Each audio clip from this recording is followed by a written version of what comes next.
When people talk about family, they often mean blood. But for me, family began the day I married Daniel, a man whose heart had been broken long before I met him. And along with him came a little girl, Emily.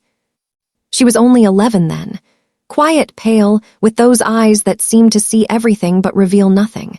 She carried a small sketchbook everywhere, tucked under her arm like a shield. The first time she looked at me, she didn't smile. She didn't frown either. She just stared, as if trying to figure out who I really w. And honestly, I didn't know either. I wasn't her mother. I was just a stranger marrying her father. Daniel told me not to push too hard. "She'll come around," he said. But every night at dinner, she sat across from me in silence, drawing while we ate. I'd ask about her school, her friends, but her answers were always short. Until one night, I caught a glimpse of what she'd been sketching, a family of 3, a man, a woman, and a little girl. They were holding hands, and above them she had written one word. Before. That word hit me like a wave. Before me, before her world changed, before her mother was gone. I wanted to reach out, to tell her I wasn't trying to replace anyone, but how could I? I barely knew how to be a mother myself. Still, there were moments, small ones, that gave me hope. Like the day I found a sticky note on the fridge. It said, "Dinner in the oven, Dad looked tired." Signed with a little doodle of a cat, Emily's favorite animal. That was her way of speaking love, quietly, without words. I thought maybe, just maybe, we were finding our rhythm. But life, it doesn't let you stay in peace for long. It was about a year later when Daniel fell sick. Nothing major at first, just fatigue, headaches, weight loss. The doctors called it stress. I called it worry. And Emily, she called it her new responsibility. She started doing small things, folding his laundry, bringing him tea, checking his temperature. She never complained. And sometimes, when I peeked into his room, I'd see her sitting by his bed, reading from one of her art books, her tiny voice filling the silence like a song. I remember telling Daniel, "She's growing up too fast." He smiled weakly and said, "She's her mother's daughter." That was the first time I realized how much of her mother still lived in her, that fierce, quiet strength. But no one told me that kind of strength comes with a cost. Because while she was taking care of us, no one was taking care of her. It started with little things. She skipped lunch at school. Her teacher called to say she seemed distracted, tired. I thought it was teenage mood swings. I wish I had looked deeper. One night, I walked past her room and saw her asleep at her desk, pencil still in hand, drawings scattered like fallen leaves. One of them was a picture of our family again, but this time, she had drawn herself in the background, watching from a distance. I stood there for a long time, wondering if that's how she really saw herself, not part of us, but somewhere behind the glass, invisible. And that's when something inside me shifted. I promised myself I'd find a way to reach her, to make her feel like she truly belonged. But promises are easy to make. And so hard to keep. If I had known what was coming, the choices she would make, the pain she would carry, I would have hugged her tighter that night. I would have told her she didn't have to save everyone.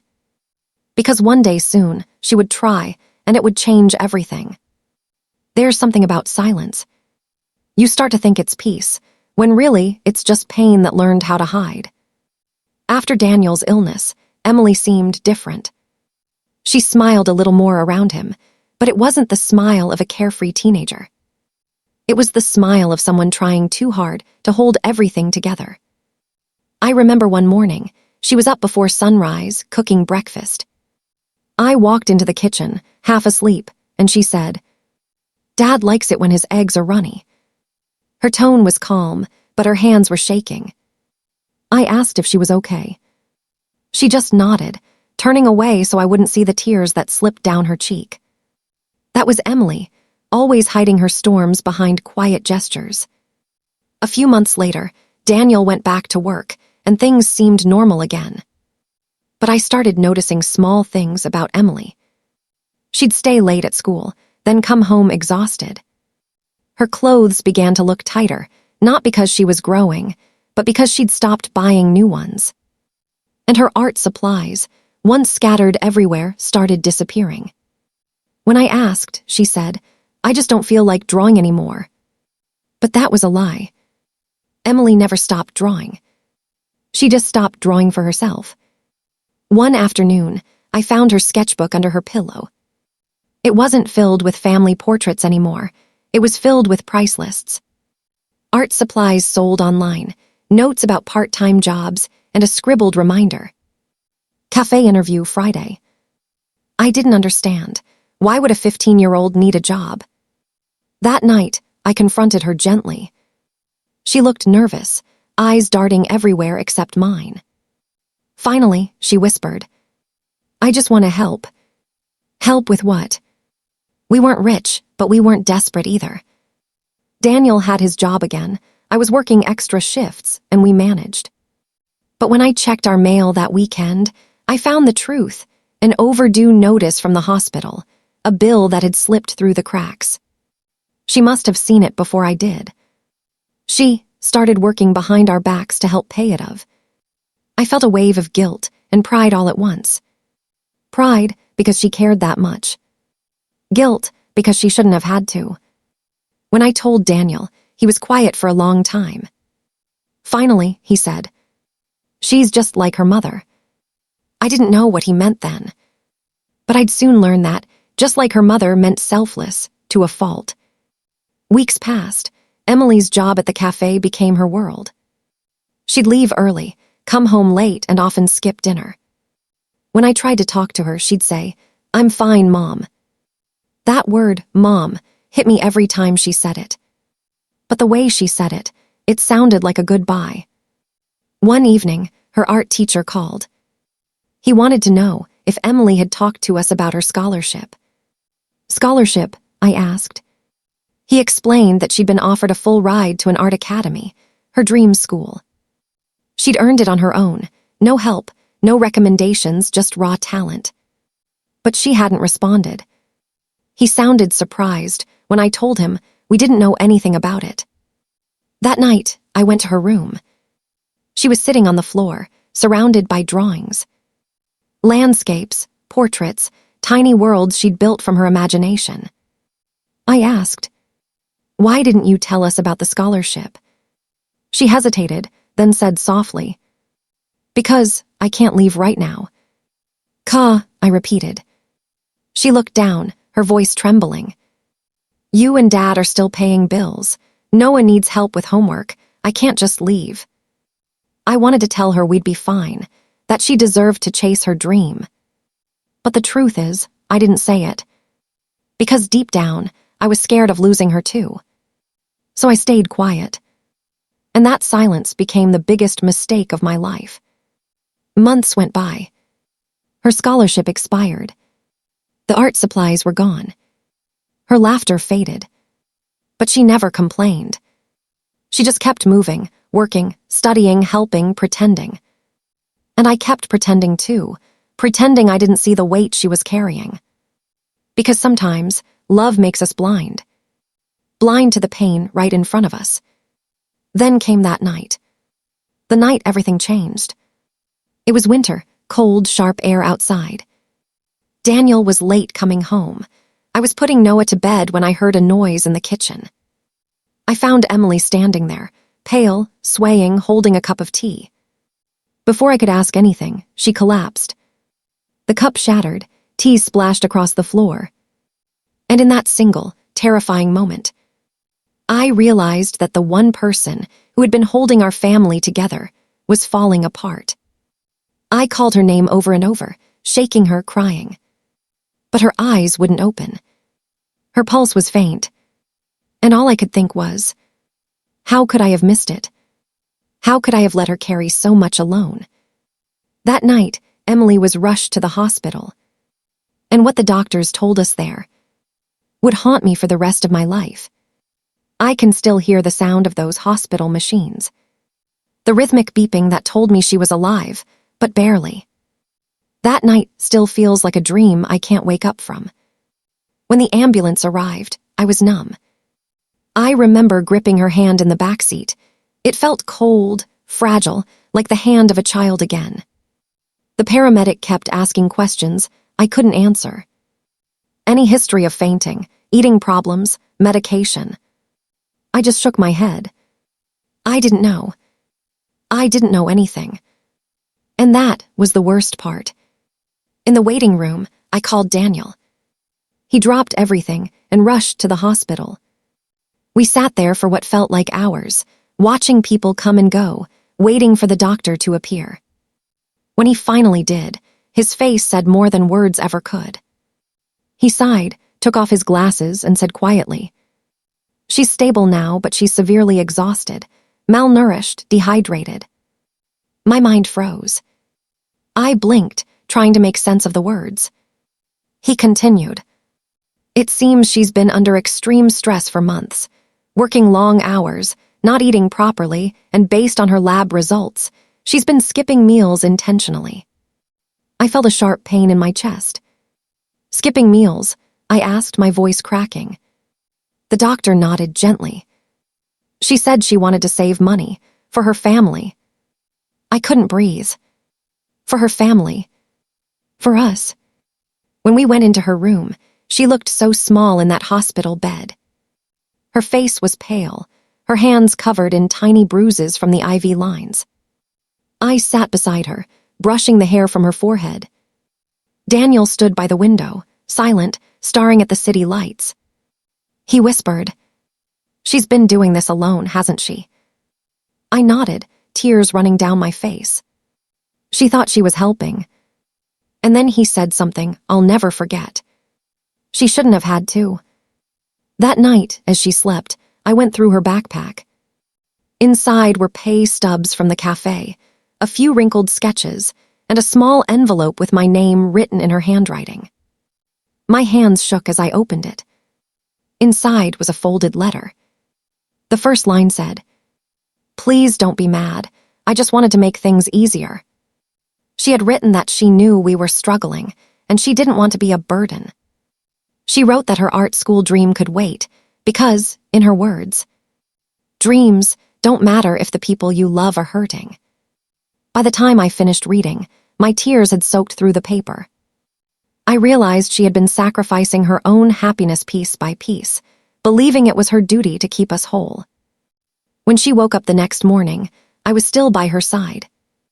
Her eyes fluttered open slowly, and she smiled weakly. "Mom," she whispered. That one word broke me. I took her hand and said, "You don't have to fix us, sweetheart. You never did." She looked confused. "I just wanted you and Dad to be happy," she said softly. Her voice was thin, almost fatting. "When you smile, it feels like home." I couldn't stop crying. How could a child who had lost so much still think about everyone but herself? I wanted to promise her that everything would be different now, that I'd protect her, that she could finally live for herself. But before I could say anything, the nurse came in. They needed to run more tests. I stepped outside with Daniel. He looked older that day, tired, broken. We didn't speak for a long time. Finally, he whispered, "I failed her, we both did." I didn't argue. Because it was true. Over the next few days, Emily began to recover slowly. She smiled again, drew a little, even laughed when Noah visited. He brought her a card that said, "Get well soon, sissy," in messy crayon letters. She hugged him tightly and whispered, "I will." But even then, I could see it, a quiet sadness behind her eyes. A tiredness that rest alone couldn't cure. One evening, as the sunset painted her hospital room gold, she said something I'll never forget. "Mom, do you ever feel like you're meant to give more than you get?" I asked her what she meant. She smiled faintly and said, "Some people are born to be the bridge, not the destination. Maybe that's my place." Her words haunted me, because I knew what she meant, and I hated it. She believed her purpose was to hold others up, even if it meant falling herself. I wanted to tell her she was wrong, that she deserved happiness too. But before I could speak, she looked out the window and said softly, You and Dad look happy again. That's all I ever wanted. That was the last full conversation we had before everything changed again. Sometimes life doesn't warn you before it breaks you again. Sometimes, the moment you start to breathe, it takes the air away. And just when I thought we'd survived the storm, another wave came crashing down. For a while, it felt like the world was healing. Emily was home again. Her laughter returned to the kitchen. Her sketches once more filled the corners of our house. She even started tutoring Noah after school, and he'd come running into the living room shouting, "Mom, Emily taught me fractions." I remember standing by the doorway, watching them, that warmth between them so natural, so real. For the first time in years, I thought, we're okay. But sometimes, peace is just the quiet before life asks for more from you. A few months later, Daniel lost his job again. The company shut down suddenly, layoffs overnight. And just like that, the bills, the worry, the late-night talks, they all returned. But this time, I swore I wouldn't let Emily carry that weight. I told her, "You focus on your art, we'll handle everything else." She nodded, but I could tell she didn't believe me. She had this habit. When she was hiding something, she'd doodle little stars in the margins of her notebook. Everywhere I looked, I started seeing stars again. One evening, I came home late from work. The house was quiet, except for the faint sound of pencil on paper. Emily was at the kitchen table, drawing. I smiled and said, "You're up late again." She didn't look up. Instead, she said, "I'm applying for the scholarship again." My heart lifted. "That's wonderful, sweetheart." She smiled faintly. "Yeah, I just hope it's not too late." I didn't know then that she meant more than the deadline. A few days later, we got the news. The academy had reopened its scholarship program, and this time they accepted her. Her teacher even called to say they'd been waiting for her portfolio. When I told her, she laughed, not a big laugh, just that small, quiet sound she made when she didn't know how to show happiness. She said, "Maybe this time I'll actually go." But there was something in her eyes, a hesitation I couldn't name. Over the next few weeks, things seemed to settle. Daniel found temporary work. I picked up more shifts, and Emily prepared for her move. We started making plans: a dorm, supplies, travel. It was the first time I saw her truly excited in years. She drew again. She hummed while cooking. She even posted her artwork online, and people loved it. Noah made her a goodbye card with stick figures and said, "Don't forget to call me every day, okay?" Emily promised. And she kept her promises, always. But then, a few nights before she was supposed to leave, I woke up to the sound of coughing. It wasn't the usual cold. It was deep, sharp, painful. I rushed to her room. She was sitting on the floor, holding a tissue stained with blood. My heart stopped. She tried to hide it, stuffing the tissue into her pocket. But I'd seen enough to know. I called Daniel immediately.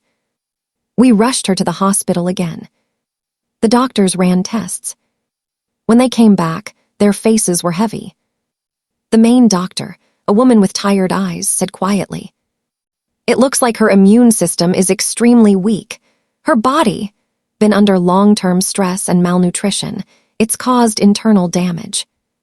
I asked if it could be treated. She said yes, but only with rest, care, and proper nutrition. Emily smiled when we told her. "See, I just need to eat more," she said, trying to lighten the mood. But even then, I saw how fragile she looked. How her hands trembled when she tried to hold the cup of water. That night, as she lay in her hospital bed, I sat beside her and asked, "Why didn't you tell us you were sick again?" She shrugged softly. "You and Dad already have so much to worry about. I didn't want to be another problem." I held her hand tightly. "You're not a problem, Emily. You're our heartbeat." She smiled weakly. "You say that now." I whispered, "No, I mean it." She looked at me for a long time, then said something that still echoes in my head. "If anything ever happens to me, promise me you'll take care of Noah. He needs to see the world differently, with love, not fear. I didn't understand why she said it then. I thought she was just being dramatic, tired. So I laughed through tears and said, "Don't talk like that. You're not going anywhere." She smiled, that same quiet smile I'd seen the day I met her. The kind that hides more than it reveals. The next morning, I came to the hospital with breakfast. Her bed was empty. My heart dropped.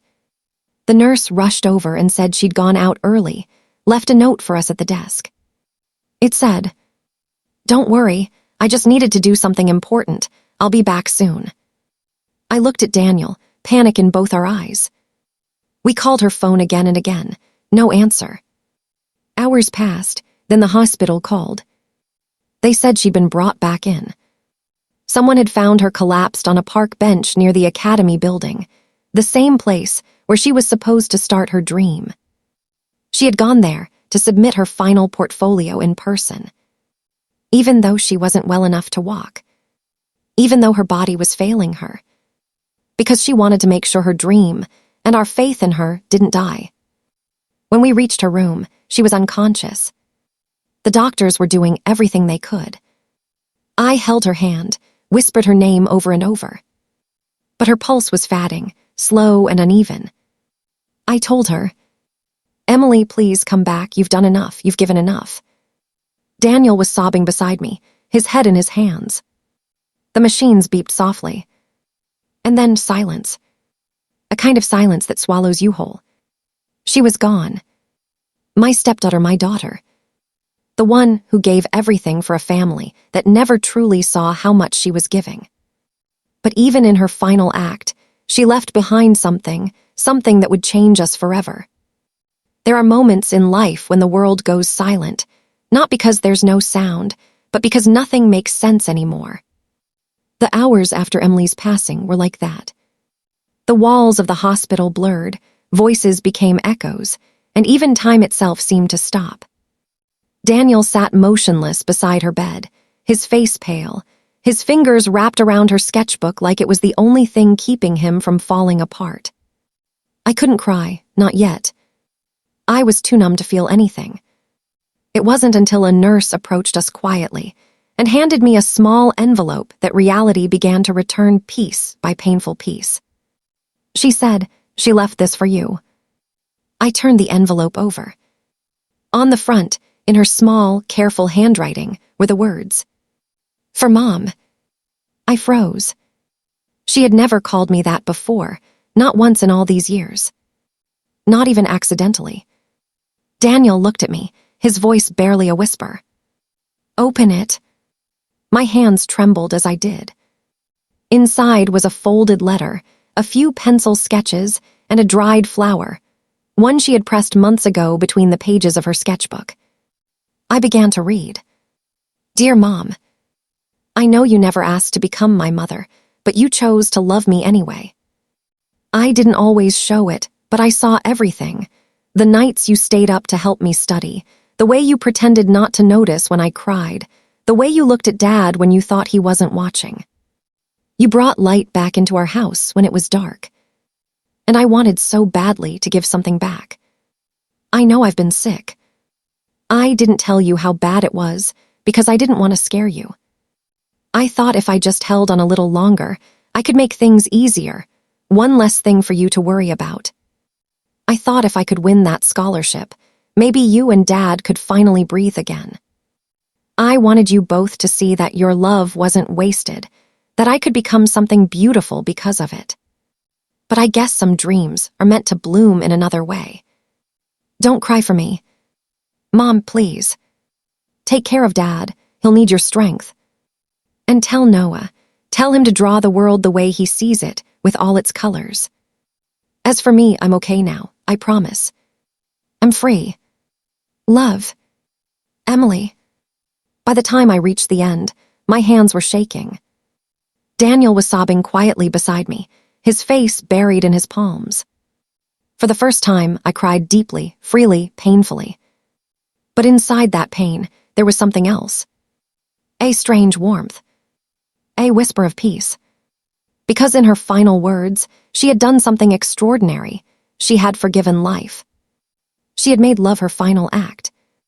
A few days later, we buried her under the old oak tree behind our house, the same place where she used to sit and draw birds as a little girl. Her sketchbook was placed beside her. I slipped the letter into the pocket of her dress. As we stood there, the wind began to pick up, soft and warm, carrying leaves across the grass. And for a moment, it felt like she was still there, sketching the world in silence. After the funeral, I couldn't bring myself to go into her room for weeks. Her bed was still made, her pencils still scattered across the desk, her last drawing half finished, a sunrise over a quiet lake. And at the bottom corner, she had written a single line. "Everything ends, so love while you can." I must have read those words 100 times. They became my prayer, my promise. Daniel changed too. He stopped blaming himself. He started helping Noah with school again. And sometimes, I'd find him sitting on the porch with a cup of coffee, looking at the sky and whispering her name. We decided to honor her wish, to live with the same love she carried in silence. So, we turned her art into something more. We made a small gallery online, called The Light She Left Behind. Every drawing she had made, every sketch, every note, we uploaded them all. And to our surprise, people began to notice. Comments flooded in, messages from strangers all over the world. They said her drawings made them feel seen, understood, hopeful. One message read, "I was about to give up on my dream, but I saw your daughter's work. She reminded me that love is worth the risk." Cried reading that. Because that's exactly what Emily had been trying to teach us all along. Months passed. Then one afternoon, a letter arrived from the academy. It said, "We have reviewed Emily's final portfolio. Though she's no longer with us, we would like to honor her with a full scholarship in her name for future students who dream through hardship." They called it the Emily Grace Foundation for Art and Hope. When I read those words, I felt something inside me finally heal. Her dream hadn't died after all. It had simply found a new way to live. Emily's story didn't end in that hospital room. It continued, in the hands of every child who paints despite pain. In every family learning to love again. And in every heart that believes sacrifice can be the purest form of love. Sometimes the ones who give everything don't stay to see the results. But they leave behind something eternal.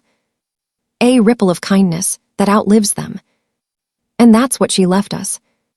A reminder. That love, even when unspoken, can change everything. It's strange how grief changes, shape over time. At first, it's like a storm, heavy, endless, loud. Then slowly, it becomes quieter. Still painful, but softer, like rain after thunder. That's what the months after Emily's death felt like, soft rain. Everywhere I looked, I saw her. In the art supplies she left behind. In the sunlight that fell across her empty chair at breakfast. Even in the laughter of Noah, who carried her spirit in ways he didn't even understand. But the one thing I didn't expect was how her love would start changing strangers too. The online gallery we made, The Light She Left Behind, began to spread. At first, it was just family and friends sharing her sketches. Tiny moments of kindness, eyes that looked both sad and hopeful, hands reaching toward each other. Then the comments started coming in, hundreds of them. "Your daughter's art helped me forgive my mother. I lost my sister last year. Her drawings made me feel like she's still with me. I don't know who Emily was, but her heart lives in her art." People started sending photos of their own artwork, inspired by Emily. Children, adults, even people in hospitals. Her love was moving through them, like light passing from one candle to... I remember one day, a letter came from a young girl in Michigan. She wrote, "I was in foster care. I never met my mom, but when I saw Emily's drawings, I felt like she understood. I started drawing too. I think she saved me." I sat on the porch reading that letter, tears falling onto the paper. Daniel came and sat beside me. He said, "She's still working, just from somewhere else." I nodded. She always wanted to change lives with her art. He smiled sadly. She did, she just didn't wait for permission. A few months later, we were invited to the academy, the one that had offered her the scholarship. They were hosting a small ceremony to launch the Emily Grace Foundation. I wore her favorite color, pale blue, and Daniel carried a framed print of her final drawing, the sunrise over the lake. When we arrived, I was speechless. The lobby walls were covered in her artwork, her quotes written in beautiful calligraphy. Even broken hearts can draw beauty. Kindness is the art that never fades. People I'd never met were standing there, students, teachers, families, all talking about her as if they'd known her forever. One woman approached me, tears in her eyes. She said, "Your daughter's story helped me reconnect with mine. I'm taking her to art class next week." I smiled through tears. She would have loved that. When it was my turn to speak, I walked to the podium, my heart trembling. I looked at all those faces, bright, hopeful, alive. And I said, "Emily once told me that love doesn't have to be loud to be powerful." She believed that every act of kindness, no matter how small, changes something. She taught me that family isn't just who you're born to, it's who you choose to love every single day. The room went silent. Then someone began to clap. And soon, everyone joined in. For the first time since she left, I didn't feel broken. I felt full, like her love had filled every empty corner of my soul. After the ceremony, I met one of the academy's students, a girl named Maya. She showed me her sketchbook. Every page was filled with drawings inspired by Emily. One page caught my eye. It was a picture of a tree with golden leaves. At the base of the tree was a small plaque that read, "For Emily Grace, who taught us that love is stronger than time." I couldn't speak. I just nodded, my throat tight, and whispered, "Thank you." Maya smiled. "No, thank her." When we returned home that night, the air felt different. Calmer, lighter. I walked into Emily's room for the first time in months. The sunset spilled across her desk, and in that glow, I noticed something I'd never seen before, a small sealed envelope taped beneath her desk drawer. My hands shook as I peeled it off. Inside was a small note. "For when you're ready." And under that, just one line. "I knew you'd find your way, Mom." I sank to the floor, clutching that note to my chest. For the first time, I felt her not as a memory, but as a presence everywhere. In the air, in the light, in the quiet spaces between my heartbeats. People say grief fades. But I don't think that's true. I think it transforms. It becomes something else: gratitude, wisdom, love. Emily didn't disappear. She simply became the light that guides us forward. Today, Noah's art hangs beside hers in our living room. Daniel paints sometimes too. And me, I tell stories. About her, about love, about what it means to give everything and still leave behind more than you ever knew. Because if Emily's life taught me anything, it's this. Sometimes, the smallest, quietest souls are the ones who leave the brightest marks on the world. Time moves differently after loss. At first, every day feels heavy, like walking through fog. But slowly, quietly, the fog begins to lift. And when it does, what's left isn't emptiness. It's clarity. It's been 3 years since Emily left us. Sometimes, it still feels like yesterday. But then I look around our home, and I see how much she's still here. In every wall, every painting, every quiet laugh.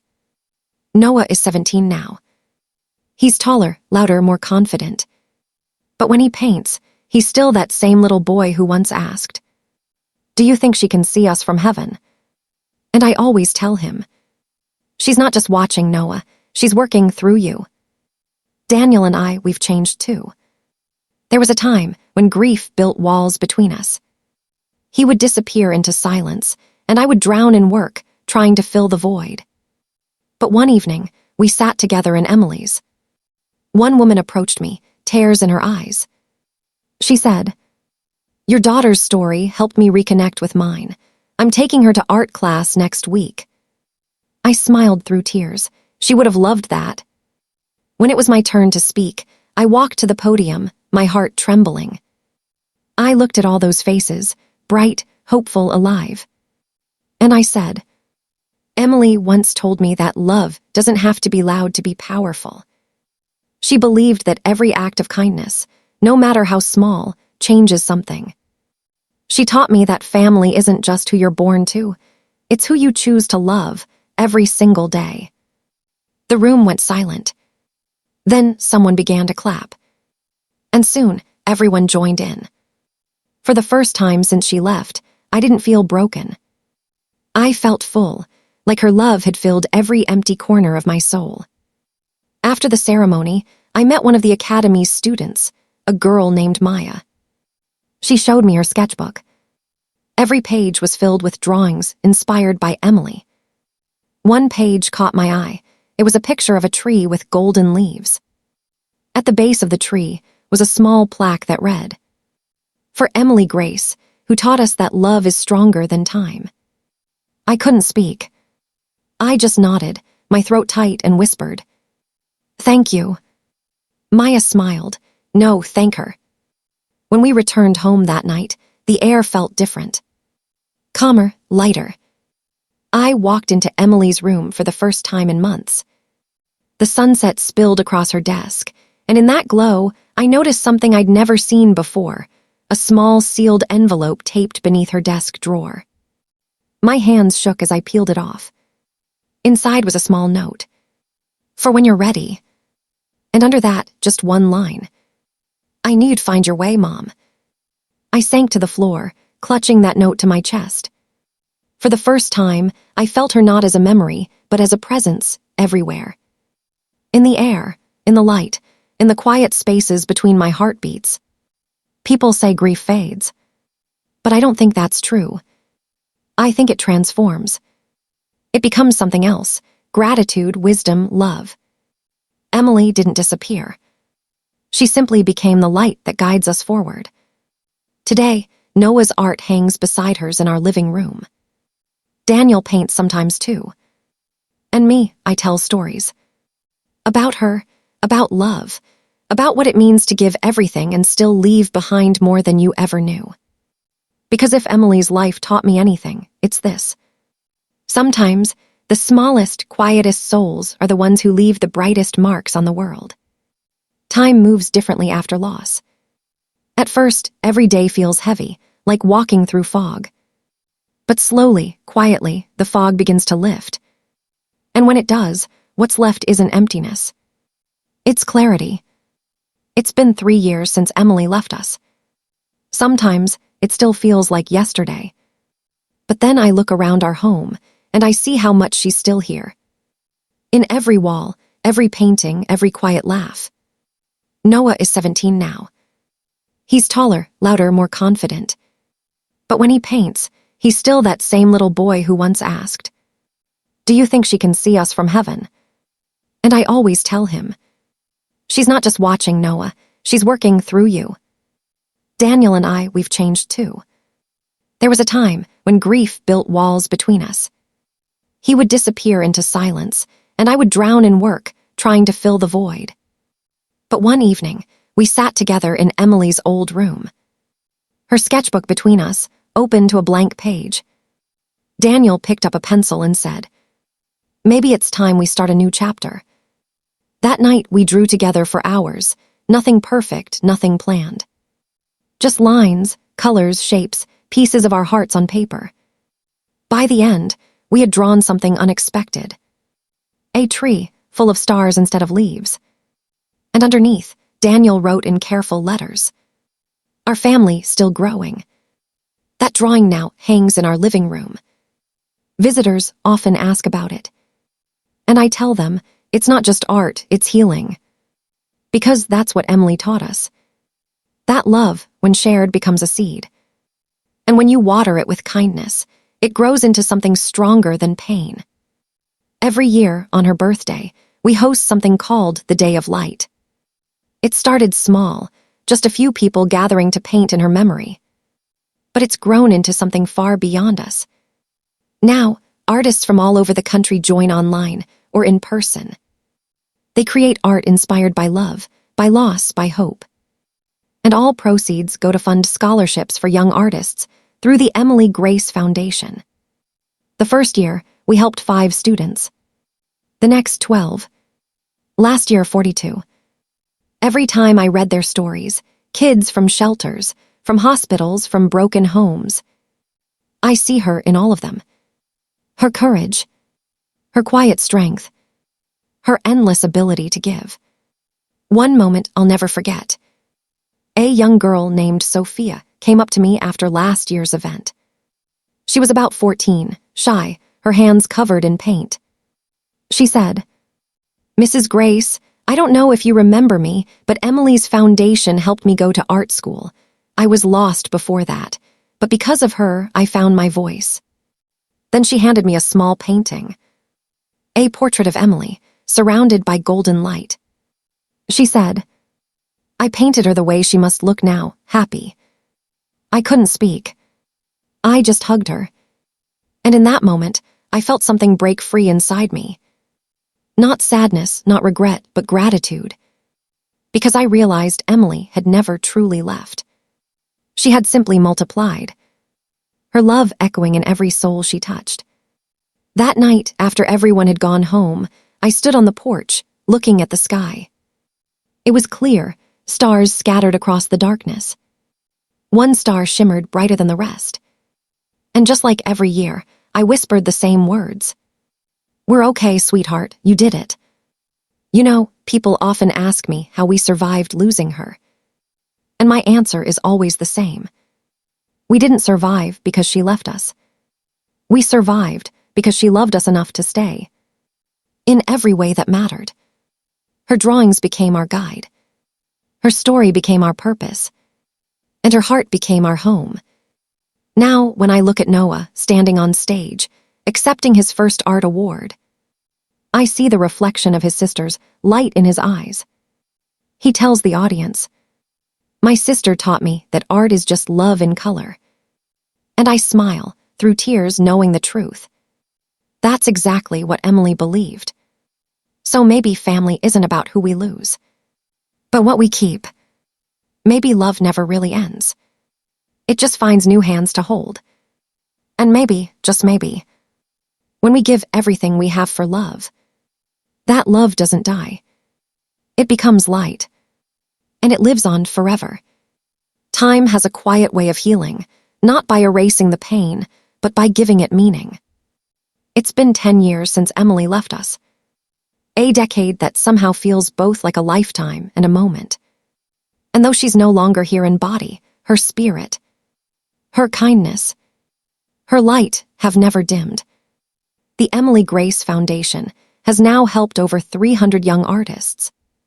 From small towns and crowded cities to hospital wards and refugee shelters, her name has become a symbol of quiet strength.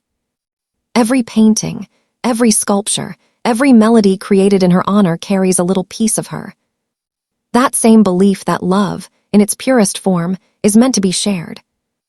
Every spring, the foundation hosts an art exhibition. And every year, it grows a little bigger. People come from everywhere, some to show their work, others just to feel connected to something beautiful.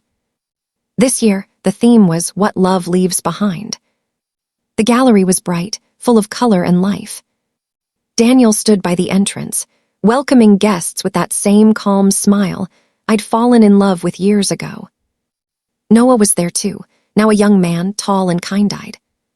He had curated one of the exhibits himself, a collection of pieces from students inspired by Emily's sketches.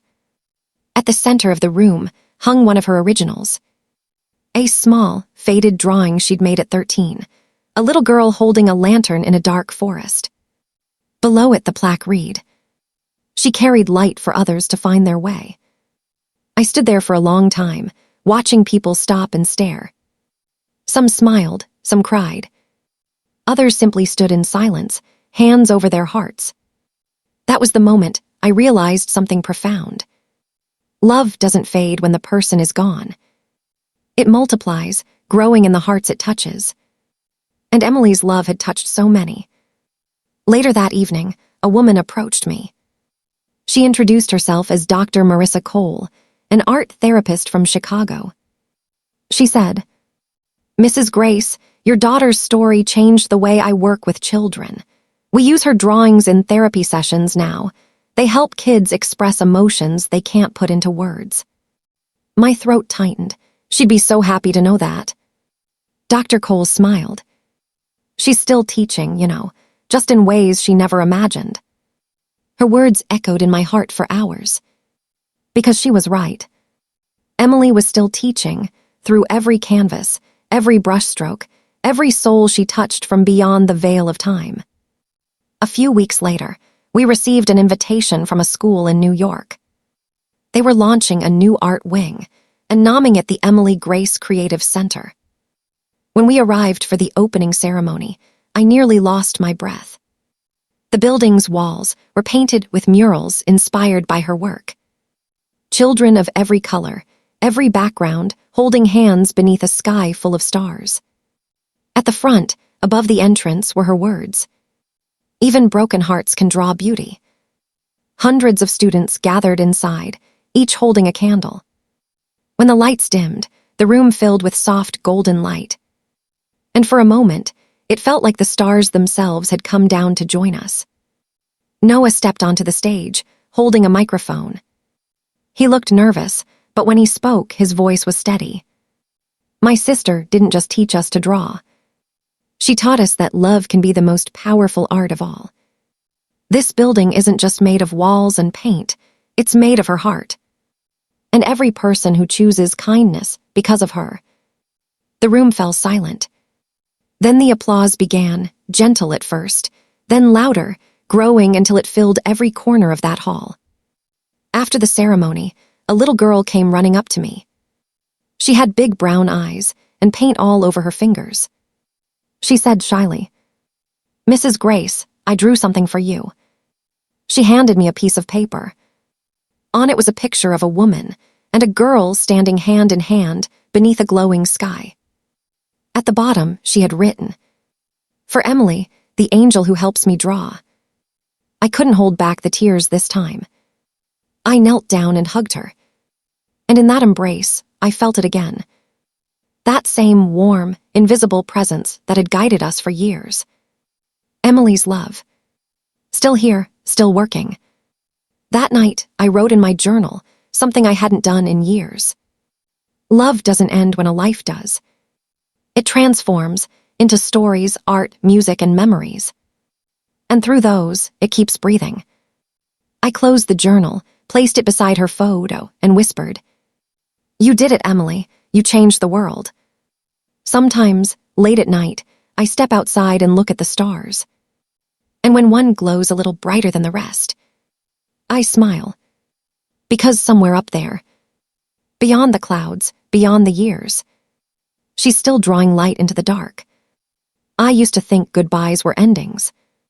That when someone leaves this world, they take the light with them. But now I know, some lights never go out. They simply move, from the sky above to the hearts below. It's been years since Emily's voice echoed through our home. But her laughter still dances in every corner. Her sketches still hang in our hallway. Not as reminders of loss, but as reminders of love that survived. Every morning, I pass by her favorite one. A drawing of 3 figures holding hands. A man, a woman, and a girl. Above them, she had written just one word. Now. Not before. Not after. Just now. And maybe that's her final lesson. That love isn't trapped in the past or waiting in the future. It's right here.